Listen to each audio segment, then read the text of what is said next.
I'd like to talk about what exactly commensurate compensation means. Commensurate meaning that if I as an employee or a business owner provide a service, then I expect to be compensated to a degree that is commensurate with the value of that service. Now, the reason I say this is because certain women that come on my channel, traditional women, seem to have a predilection for telling me that they are good women to their husbands, not resembling the feminists in their constant demands for female privilege. And so I would like to appraise these services that these benevolent women offer to their husbands in hopes of determining just how important the alleviations you offer are to your men in terms of burden relief. So a lot of it boils down to a simple exchange of sex for resources. Okay, is that commensurate?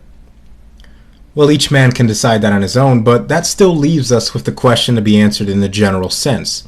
Is your sexual recompense such that it alleviates all the pressures and stresses exerted on your husband? Now, in physics we study force, and the laws of physics state that when no net force is exerted on an object, then the object is in a state of rest, meaning that if one force is exerting more force than the other, then it's not at rest.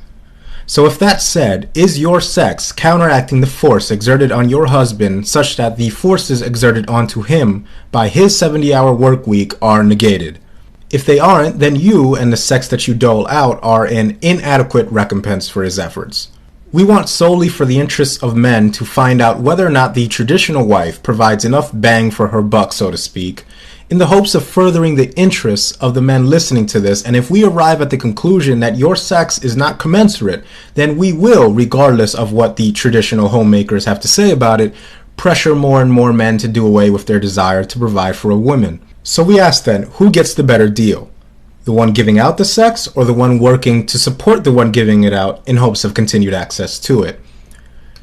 If sex was adequate compensation, then why do men die earlier? Now, these good women would have us think that they're doing their part equally, yet it's funny because every time I see a husband and wife out in public, one seems to be aging less with this relaxed, smug look on their face, almost as if they know that they're getting away with the better part of the deal. Now, we've all seen these walking vestiges of masculinity with their wife and kids in tow in some Walgreens pharmacy on the weekend looking dead behind the eyes, resigned to his fate.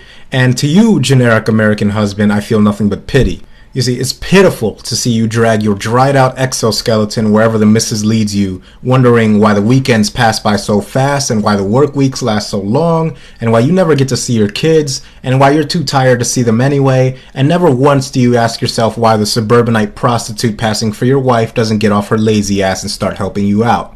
Well, because of the sex. Only you get it less and less now, don't you?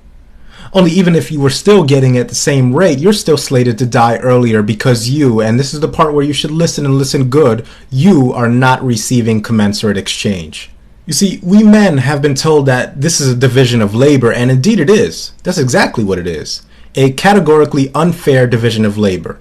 The loving traditional wife wouldn't be so loving if she was the one pulling the 70-hour work week. And what then would your traditional wife say when you attempt to pay her in sex? That form of payment is good enough for her to pay you with, but not good enough for her to work for and receive as payment. So what's the point? Once again, to encourage less and less men to participate in Western traditional marriage and to show that traditional marriage came out of a reality that simply does not exist anymore. And most importantly, women that claim to want traditional relationships consisting of turning dials on washing machines and dishwashers and doling out sex while you, the man, goes out to bust your ass to support her are deceptive and selfish parasites that are perfectly fine with letting you slowly degrade your own male vitality and health to make things easier for her. Men have been conditioned to think that they're worthless, which is why we obsess with proving our worth to women, and we have to earn our way out of worthlessness, which is why most men don't give a damn that the vast majority of homeless are the same gender as them. Men are worthless, you see, and you with your job and your mortgage and your responsibilities, you, my friend, are just a little less worthless than that male bum on the street, aren't you? You see, that's the mentality that gets us into the trouble we're in today. Women are paying us with the counterfeit currency of sex, and to be honest, most men aren't even paying for just sex. They're paying for some skewed form of motherly companionship. Many men secretly fantasize about some kind of constant motherly female affection is my best guess from what I've observed. It's far from just sex. We have a weakness within ourselves that desires female affection in a way that females do not desire from us. We as men have a bad habit of imagining the ideal woman as being kind and inviting and warm and someone that we can show our weakness to, but the reality is, men, that women simply hate weak men. It's the cold hard reality that men need to face and address. You will find no solace in the bosom of a woman, I assure you. No, you see, it's time for men to stand up and look around them and see that it is a very cold place and you're the only one that can pull yourself out of that frigid abyss. You. There is no mommy coming to save you, men. There is no mommy to make you feel safe. And as a matter of fact, women despise men that show any weakness because they want to be taken care of. That's right, they despise you for wanting the same things that they demand from men. Security, protection, reassurance, etc. These things a man must earn by overcoming insecurity and danger in order to earn self-assurance, which women apparently respond to. So that still just boils down to one fundamental truth in regards to the society. Men, you are alone in the eyes of the society, and the only ones that will be rewarded are the ones that perform and perform well according to society's standards. If you think for a second that in this society your inherent personhood as a man matters, you are sorely mistaken. This society just does not care, and there exists a very real power in knowing exactly where one stands as a man, no matter how desolate and isolated the situation is.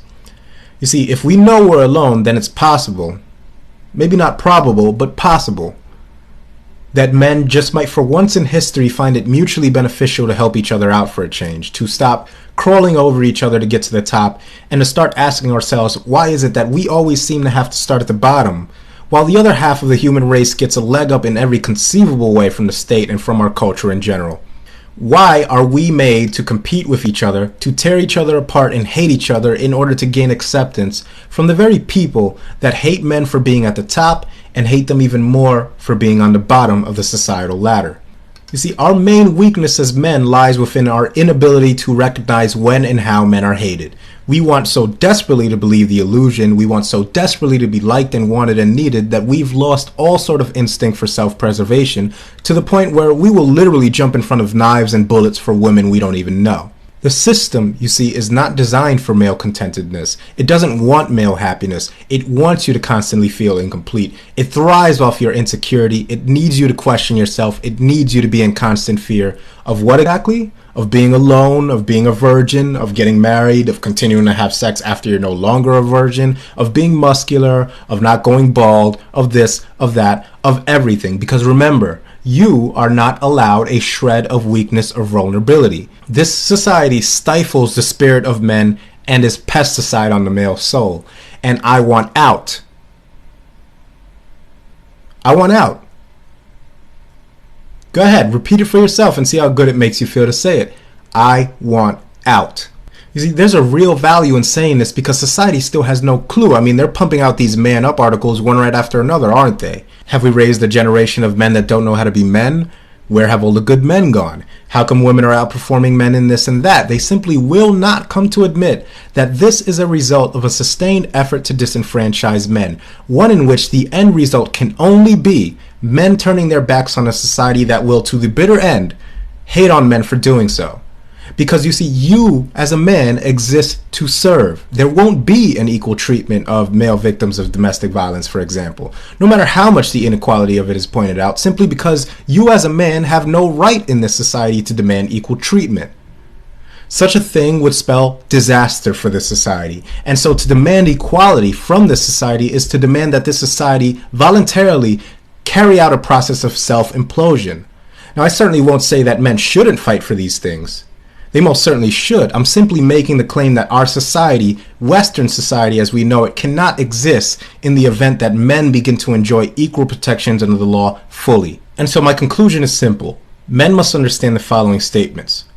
First, traditionalism is no longer functional in a society where technology has progressed to a point where it has cut the networking time of a homemaker in half, and the women that are sticking to traditionalism are merely enjoying a free ride at the expense of you, the provider workhorse, and they know it, and it's about time you take note of it also. Second, Women do not like men for their inherent personhood. They like what you can give them. Once you aren't giving it to them, whether it be excitement or sex that they enjoy or money, then you are simply a non-entity to them. Meaning that women have no conceptualization of masculinity outside of the scope of how they can benefit from it. And so they see it as nothing more than a transactional mechanism, a slot machine in which they have, thanks to biology, a very good idea of when and how to pull the levers in order to hit the jackpot. See the excerpt on Briffault's law in the description box in regards to this. Also, even when you are providing to women what they want, they are always testing you to see if you're still man enough to provide it, and in the period of time that you still are man enough to do so, they on some level resent you for being able to do so. See also my video, Sharon Osbourne Demonstrates Innate Female Misandry, in the description box. Third, there is a very real power and strength to be extracted from the modern Western male admitting to himself that he can and will experience vulnerability and moments of weakness just like women get to. And this is not, quote, getting in touch with your feminine side, end quote. You see, that very axiom proves my point that any expression of vulnerability is associated with the female, meaning that if men show any vulnerability, then they are exhibiting female behavior. It's just another way of shaming men to take the bullshit that women never have to endure. Men will not truly understand their strength until they are allowed to explore their weaknesses. And it's time that we wrestle away the monopoly that women have on vulnerability.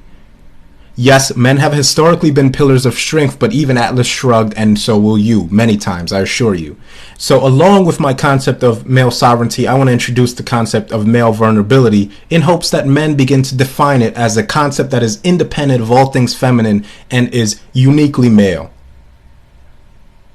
Finally, to make it clear, as I have numerous times in previous videos, these videos are being posted as a resource for men, more specifically MRA/men going their own way minded men. I do not care about female input, although I allow them to watch. If women have something to say in the comments section, please make sure that you keep it relevant to MRA/men going their own way topics.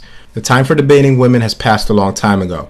And so if you want to debate the merits of the men's movement, go do it over at Feministing. This is not the place. That's all I got to say for now, but more to come.